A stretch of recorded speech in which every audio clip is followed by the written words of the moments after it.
Hello YouTube, Alan Barr, Internal Tools, Platform Product Owner here with a book summary for you about Ultralearning. Written by Scott H. Young, it is a fascinating book with many techniques and tools for you to improve how you learn. Let's get into it. This is the cover to the Ultralearning book. You can see here Scott H. Young with a foreword by James Clear. If you're familiar, he is the author of Atomic Habits.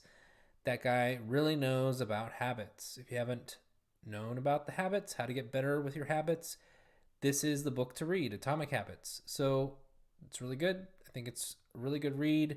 Ultralearning, a lot of really great tactics. The difference is that Scott here doesn't like habits, doesn't think they're that great. He's a big fan of projects. So it's really interesting that James Clear is giving a review of this book. A foreword, that is.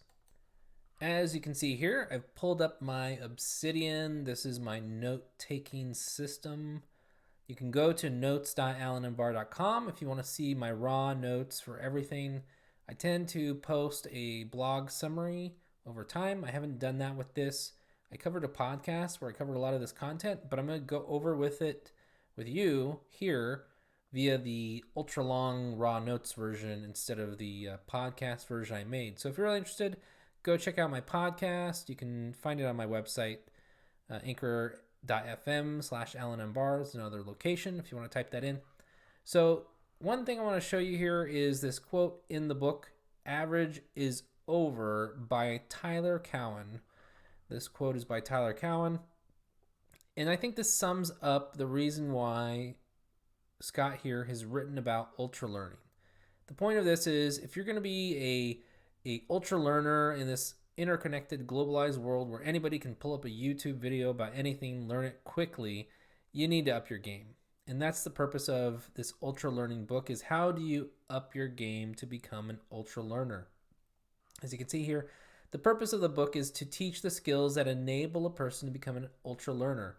These people are extremely organized, they're methodical, they have a process for learning, reviewing information. In the book, they say that there's going to be a lot of benefits to you in your work and career. Also for yourself, you can demonstrate self-mastery and competence and confidence in growing new skills, and those are all great things. It's ultimately going to benefit your career to become an ultra learner. This is a type of learning that's self-directed. It's on your schedule. It's not the expense of a tuition, going to MIT, Harvard, after school, college stuff, yada, yada. And as a professional, you want to keep your skills fresh. Doctors that have been out of medical school, their skills decay over time. And that's normal. It's part of the forgetting curve of being a human being.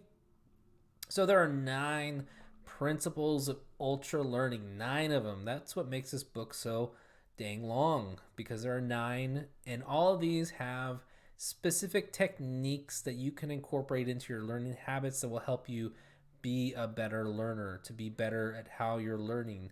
That's very important. It's very interesting. However, just like the book, How to Split the Difference, or Never Split the Difference, rather, it is really hard to apply all these different things because it's just so dang many to remember. I don't know if you're like me, where you get this big list of tactics and you're just like, okay, when and where and how do I actually use these things? It's cool, there's a big list.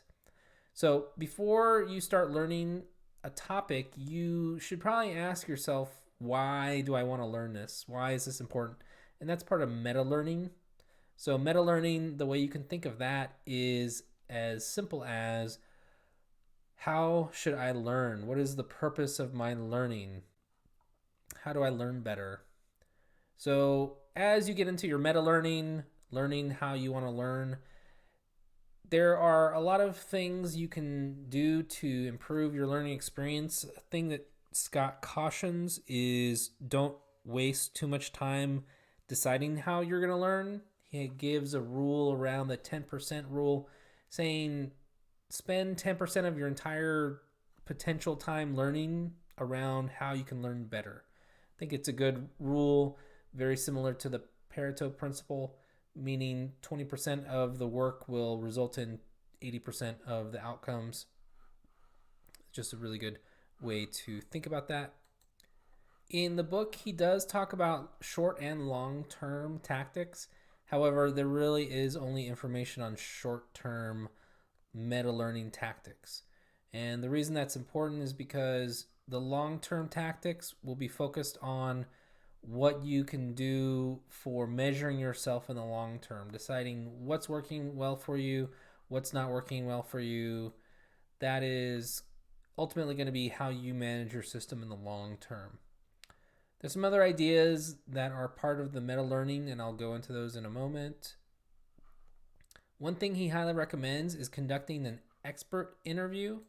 The purpose of the expert interview is by simply emailing someone that is an expert in this area and taking 15 to 20 minutes of their time, they can usually answer very quickly whether your goal or destination or how you're going to achieve your goal is realistic or not. They don't mind giving this information up to you. You should simply ask. There's no harm in asking one of these experts whether you should even spend the time on something. If that is your ultra learning goal, it is a learning goal. So there are 3 questions to ask yourself before you begin your learning journey. Why? Why am I learning this? What is the point of this? Is it because of an intrinsic desire? It's simply something that I want to know and do better with? Or is it because of extrinsic instrumental outcome? Meaning, if I need to get a raise, a promotion, is this the point? Is this because of I want it, or is it because someone else wants it for me? That's okay. It's fine. There just might be different reasons why. And as long as it all lines up, it's all aligned with what you're trying to achieve, there's no problem. Simply be clear about what you're intending to achieve via this project you're going to be doing. Another thing you can do are what are the concepts, facts, and procedures that I'll need to learn as part of this journey? And then how will the resources, environments, and methods impact my learning? These are things to keep in the back of your mind. In a moment, I'll talk to you about creating this map. It's something that he suggests. So this idea of the map, the concept, fact, procedure map, is to find the learning bottlenecks. You want to find out where you're going to get bottlenecked on your learning because you need to know a certain thing that might be hard to know. You need different resources. He suggests creating or grabbing a sheet of paper with 3 columns to brainstorm the concepts, facts, and procedures you're going to need to know. So what's a concept? It's usually an abstract idea that you need to understand.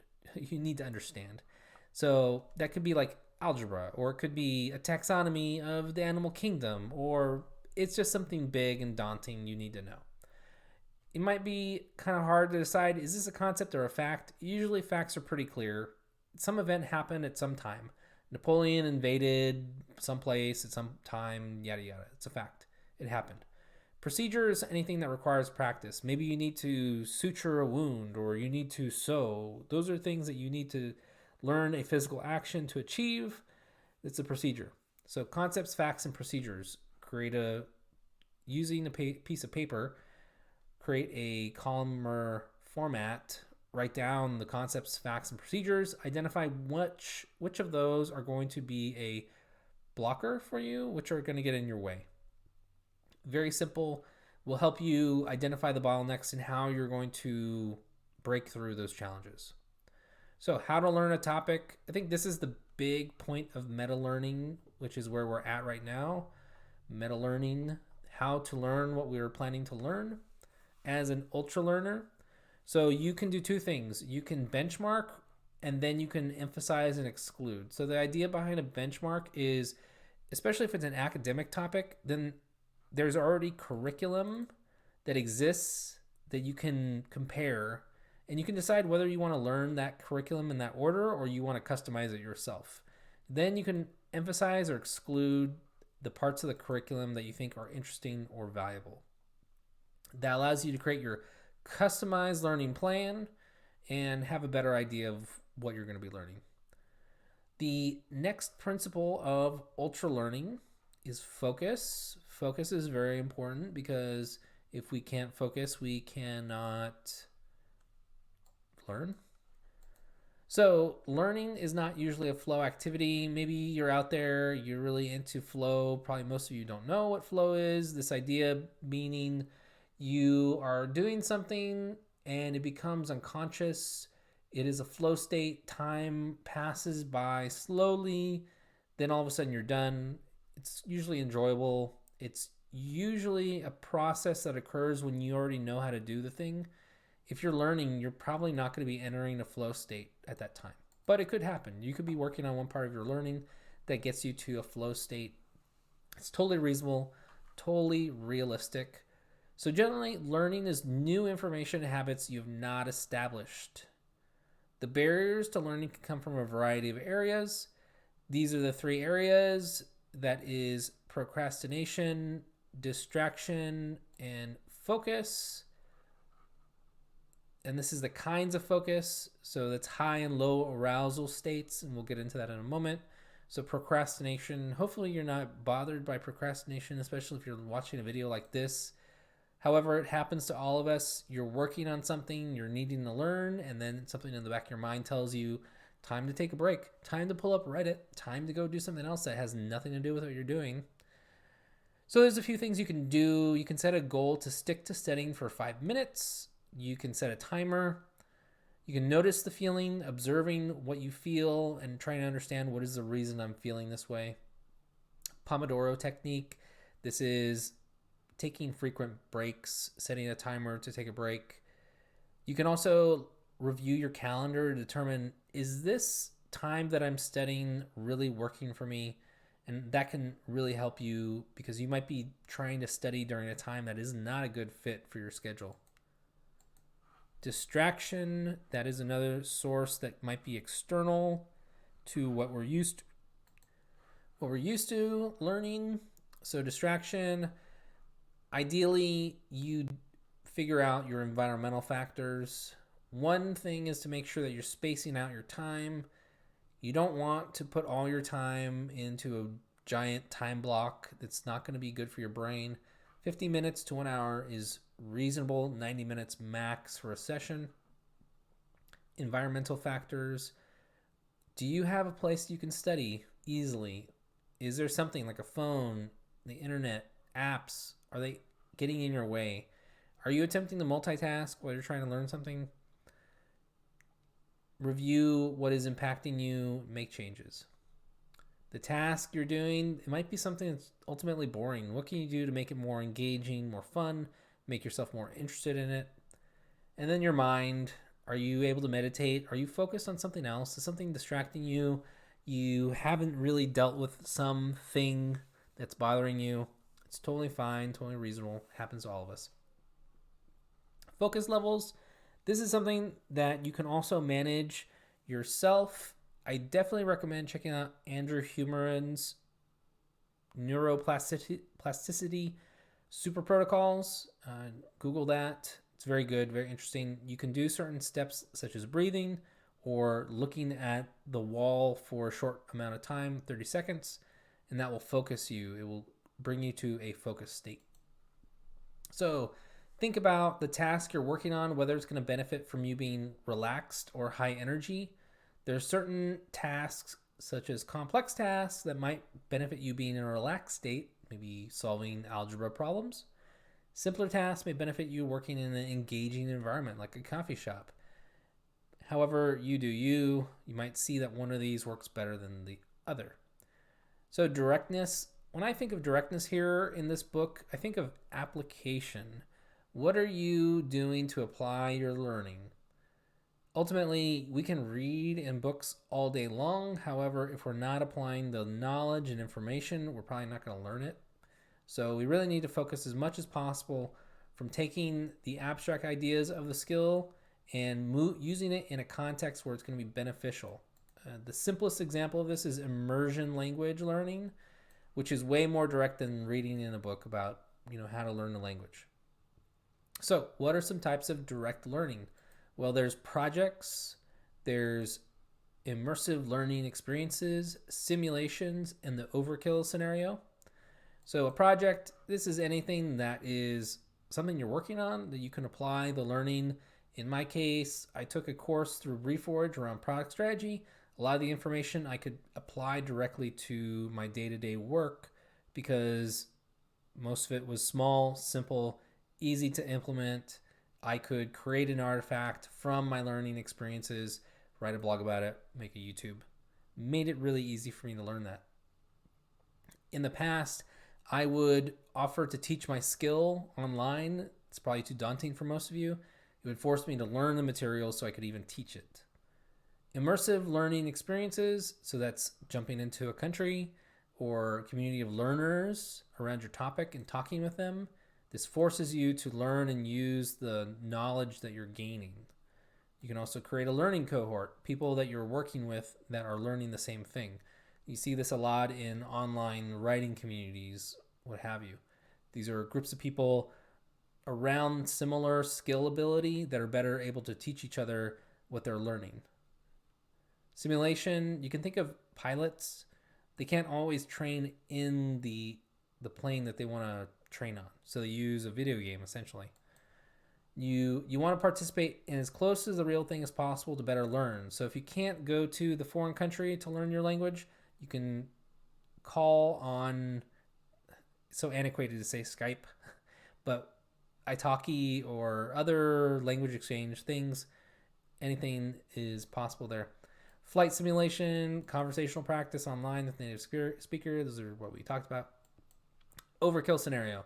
So this is like if you want to get better at public speaking, well, just go give a speech in public and then take the feedback. Like that's the simplest and easiest thing you can do to get really high quality feedback about your performance.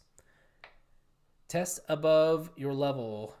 If you're taking a certain kind of test, you can learn really quickly about what you're missing. Drilling. The drilling principle is about finding what part of the skill is going to be high leverage for you to learn. The reason why you want to find that is because it will help you improve dramatically. Again, the point of drilling is to improve a narrow area. Author recommends choosing a part of your skill that provides significant leverage by improving it. If you use spreadsheets, learn about how to use pivot tables to help you become more self-sufficient. If you're a language learner, improve your pronunciation. You might need to try out experiments until you find that something is a good fit. This is not something you do out of the box. It takes some time and effort and research to figure out what you need to drill on. What you want to do is you want to apply and then drill. So learn the skill and environment as close to real as possible. And then analyze what are the components of the skill you're learning. What does it entail? If you're learning a language, of course there's pronunciation. There might be other things to it. The example in the book he gives is about Chinese. You can improve your pronunciation or your tonality in conjunction with learning the characters. Those are all different skills that are part of the language learning. And then continue practicing in the direct environment and then incorporate the learnings from the drills. So go back to the way you were learning and applying the information, then use this additional information. How do you design drill tactics? Well, you can time slice, you can use cognitive components, you can copycat, you can magnifying glass, you can use prerequisite chaining. So what this means essentially is you dive deep into what you're trying to learn, then you realize you're missing knowledge. So if you're trying to paint watercolors and you want to know how to do a certain technique for shading, you just tried your best based on what you see others are doing. Do that a lot, and then go back and learn how do you do shading with watercolors. Continue to do this. What this allows you to do is you don't waste a lot of time around what should I be doing, what should I learn, what should I drill on. You just try it, you see what doesn't work, you see that you can get better, and you go find out what do you need to get better with that. Time slicing, think of a certain time of the skill that you're using. If you're playing basketball, there's layups, there's other things that you can do. And you would just segment out the layup out of the whole performance, not just doing a free throw or other sports things I don't know about. Cognitive components, like I said with Chinese, what are the things that are different about the skill you're learning that you can separate? It may not be based on time, It may simply be based on an understanding. Copycat, you basically just copy a part of the performance others have done and then drill in on what you want to improve. The example in the book he gives is Van Gogh, where Van Gogh just copied the works of others, and then to improve on a certain skill, he started from that base template of the copy and then improved that section later. Saves you some time. Then the magnifying glass method. What this means is that you are improving the skill you're working on during a regular performance. However, you spend way more time on that specific area. Spend 10 minutes more on that. So if you're sweeping the house, if you're cleaning your whole house, when you get to sweeping, spend 10 minutes sweeping, not just 2 minutes. Just an idea there. Retrieval. This is by and far, the most, the best, the classic way to learn things. Retrieval practice is what cements it in your brain. You need to retrieve, and the way you retrieve is you apply the information to your daily life, to things that you're doing. You can also test your knowledge. If it's not possible to apply it to things, you can also test yourself. You can come up with questions. A reason you might use tests versus others is because there might be the need for you to remember things like mental models. You can't always apply the idea of a mental model to a project, but it's helpful to know about it. So for the Pareto principle, I touched on that earlier. I only want to put 20% of effort into something that gives me 80% of the value. I'd better test myself and verify my knowledge. I can create questions. Here are some tactics you can use to better retrieve knowledge. Flashcards, though, with the caveat with the flashcards is simply it might not apply to all the things that you think it can apply to. So just a heads up that it may not be really great. Free recall, the idea behind this is that you jot down everything you know after you study it onto a blank piece of paper without showing anything. Question book method, create questions based on the main points of sections by writing out questions. Self-generated challenges, in the example he talks about using programming ideas for this. I don't know where else it applies, but it's a simple and easy idea. Create some challenges in how you can apply the information for yourself. Then closed book learning, don't look it up in the book. If you're trying to apply the knowledge, do your best to apply it. Refrain from looking it up as much as possible. Feedback. Feedback is a powerful concept. However, I think a lot of us are a little bit immune to asking for feedback. We prefer not to give feedback because feedback can often be unhelpful. The science has shown that anything that's focused on your ego, oh, you're so smart, praise is not helpful.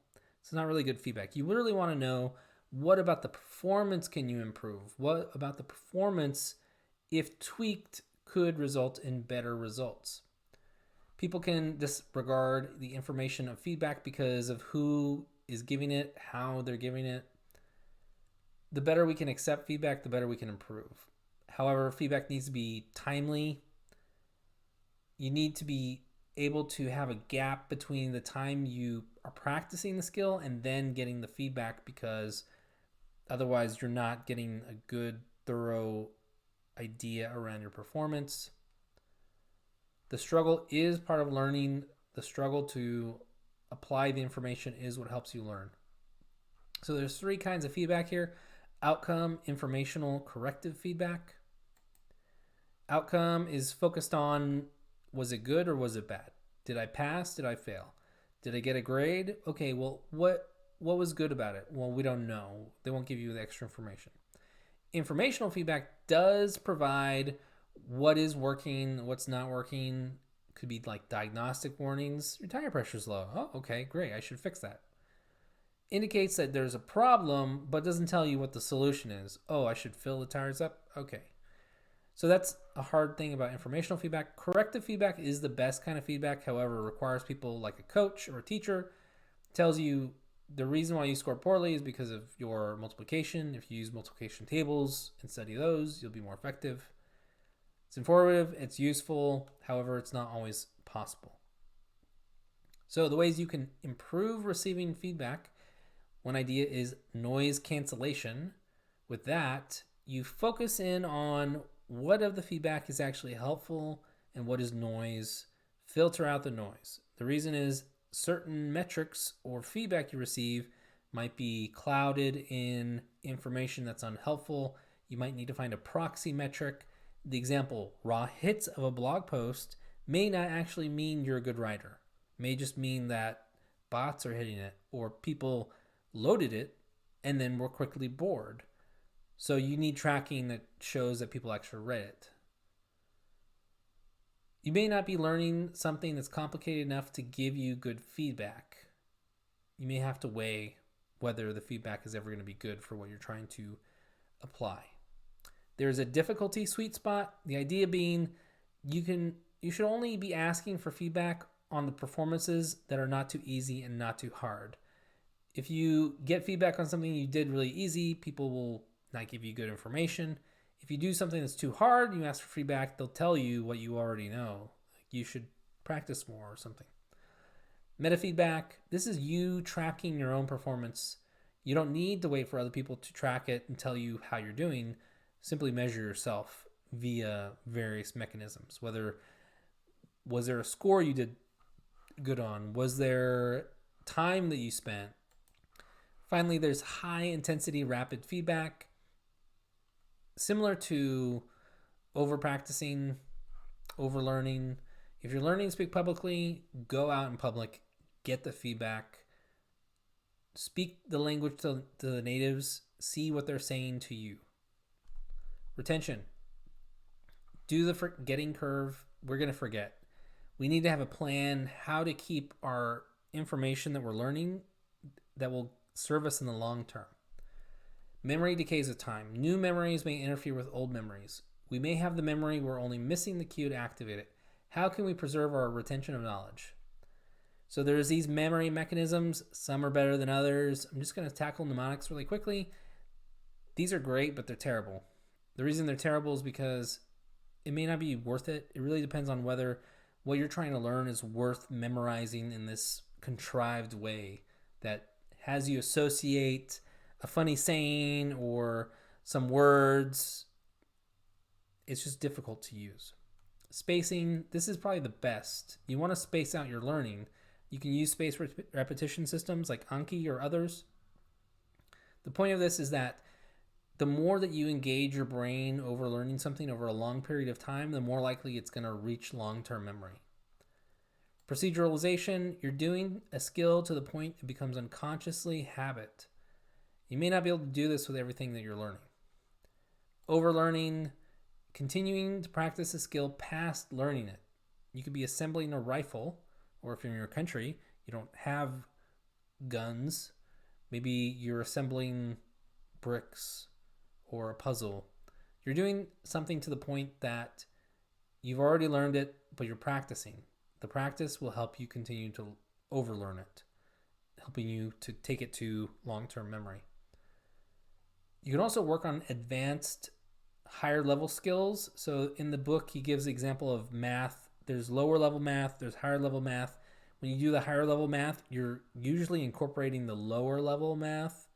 It helps you take that learning to the extra level. So we have a couple other principles left, intuition and experimentation. Intuition is more about knowing the topic so well that you can teach it, that when given information about a new novel experience, you can extrapolate your knowledge and apply it to that situation, potentially solve it, understand it. A lot of the examples in this chapter were about Feynman, the scientist. So amateurs make vague guesses. Experts use heuristics. Essentially, they learn the rules about how a situation might work with physics, and they use that to narrow down the possible solutions. You're not going to know this immediately, but once you become an expert at learning something, you can do this more often. One example is, I know how computers work, therefore I can reason why my computer is slow. And the reason it's slow is that Chrome has 20 tabs open and it's going wild. So what are some rules to improve intuition? Persist on solving hard problems. Struggle of learning is helping you learn better. Give yourself time to struggle. Sit with a problem longer. Think through it more. Work through problems to understand them. Writing and teaching show whether we understand an idea. We're forced to grapple with the page and understand that there might be a gap in our thinking. Sketching a bicycle, sketch how you understand something. Make it clear to yourself whether there's a gap in your understanding. Start with concrete examples. The abstract is very hard for people to understand, and if they do have an understanding of the abstract, if you ask for a concrete example and work through it, you can usually find if there's a gap in your thinking where it doesn't work with that example. And then finally, prove that you know what you know. You can teach, so explain ideas clearly, which we'll get into the Femen technique in a little bit. Ask dumb questions. Might seem dumb, and it seems weird to ask dumb questions, but it's usually good because you're able to think like someone that may not know anything, and it might expose what you don't know. Okay, so the Femen technique, what this is essentially is teaching.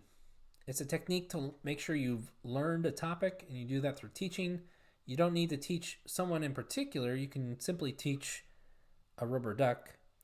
The idea being you write down the concept on a piece of paper, you explain the idea like you would teach someone else, whether it's a concept or problem. If it's a concept, how would you teach it to someone learning the first time? And if it's a problem, explain how you would solve it and why that solution makes sense to you. If you notice a gap, go back and learn the content. Figure out what you're missing. How can it be applied? Well, for any topic you don't understand at all or a problem you're stuck on, very similar to rubber duck debugging. If you've worked on a programming, oftentimes we're missing some piece of the puzzle, and when we attempt to articulate it via speech, we usually find the problem, the gap in our understanding. And finally, expand your intuition. If you were paid to write a magazine article about the topic, what examples, analogies, or visualizations would you use? Experimentation. This is probably the most fun of the principles. And the reason it's fun is because it shows the level of creativity you can get to via experimentation, though I wonder if experimentation is the right word. The idea here is that Van Gogh is and was a great artist. In his lifetime, people didn't know that. He would do a lot of things to stretch his art. When he encountered a new idea, he would try them out and he would furiously create new pieces of art. He might create a hypothesis saying, if I try this new style, I'd like to make something that's good. And then he'd measure the results, and often most of it wasn't very good, and some was. So if you become a master at your craft, you will exhaust learning resources. There just won't be enough stuff out there for you to use and to learn because you become a master of the craft at that time. In order to get past that, you'll need to start experimenting and learning more based on your exploration. It makes it more fun to learn, encourages you to retain more of what you learned. So what are some types of experimentation? You can experiment with your learning resources, your technique, your style. So learning resources. Well, there's different methods, materials, resources. You can measure results as you tweak those. Maybe video works better for you. Maybe books works better for you. You can use mind maps and flashcards to better learn material. Just try different things. See if one of those works better for you. Technique variation, the topic that you study, there might be different things you can try. Style variation. This is a little bit more around creativity. How can you be more creative in how you're learning? In the example of painting, it could be using more dark colors. You can do more shadow, many things. Also, observe what others are doing. What are the styles that people are doing in this topic? And experiment with those styles. The only way you can improve is by seeing what others are doing. Emulate the masters as part of your experimentation. You might end up learning how they do what they do, seeing what part of it is actually easy or hard. So how do you experiment? You can copy the best and make it your own. You can do a few of these other things. So when you copy, you understand what the experts are doing. You can test by changing one variation in a method. So one element of what you're changing in your task. And as you measure it, Did it improve your performance or did it worsen it? Adding constraints. The more constraints you add, the more creative you can make your task. It will force you to become more creative because you are attempting to do something that you don't usually do in that way, and it makes it more interesting. You can also combine other skills you have. We're much more interesting if we're technologists that can dance. It's not very common, and the more uncommon it is, the more interesting it is for people. You might have skills unrelated to your task that makes you stand out in your field. Navigate the extremes. Van Gogh sought the extremes in his experiments, allowed him to shine as an artist. Bolder colors, more rapid brush movement, lots of paint. These are the extremes. People weren't trying these things. Van Gogh was not trained like many artists of his time. He came to his craft at a late time period in his life that allowed him to try and do things that might have been taught out of him. This part of the book, Your First Ultralearning Project, I wasn't super happy with it because it was very general and not to Scott's fault. The reason why I think it's too general is because he can't write a book for everybody to apply what he's taught about, though I do think it's helpful. So what you do at the beginning of your Ultra Learning Project is do the research. What are you going to learn? What are your primary resources? How can you benchmark it? What are going to be the activities that are you directly practicing? And then what are the backup content and drills that you can create so you can mix it up your learning? Schedule time. This is actually a lot bigger section that I didn't take a lot of notes on. The idea here is simply planning out how long is it going to take you to learn this? Is it 2 months, 6 months, 1 year? Put it on your calendar. Make sure that you're getting time to focus on it. You can dream about learning as much as you like, but if you don't put the time in, you're not going to get it. Get started. Apply the 9 principles. On the podcast, I talked about which one of these 9 you can focus on. Finally, review the results. Did it work? Did you learn what you were trying to learn? And then decide, are you going to master or maintain what you've learned? Because once you've learned it, you need to decide, is it just going to be fading away or is it going to last? If it's going to fade away, try to maintain it or accept that you'll need to relearn it. There's a lot of topics that we might relearn. If we take great notes, at least we can revisit it and reteach ourselves. And finally, mastery, you can decide that you're just going to incorporate it in your daily life, forever, whatever. Finally, the last of the book, there was a chapter I didn't write about because it was a little too weird. So I'm not going to cover that. Alternatives to ultra learning, low intensity habits. So this is James Clear again. Still value here. I can think of negotiation as one of those where you need to do it daily. You're not going to just wait for a big old project for negotiation. Then formal education. This is probably a more expensive way to learn, but it's more standard. And it's what many of us are more familiar with. So that's the book Ultra Learning. I hope this was valuable and interesting to you. Thank you for listening. I hope you enjoyed it. This was quite long, but that is the end. Ultra Learning, Scott H. Young. Check it out. See you later, YouTube.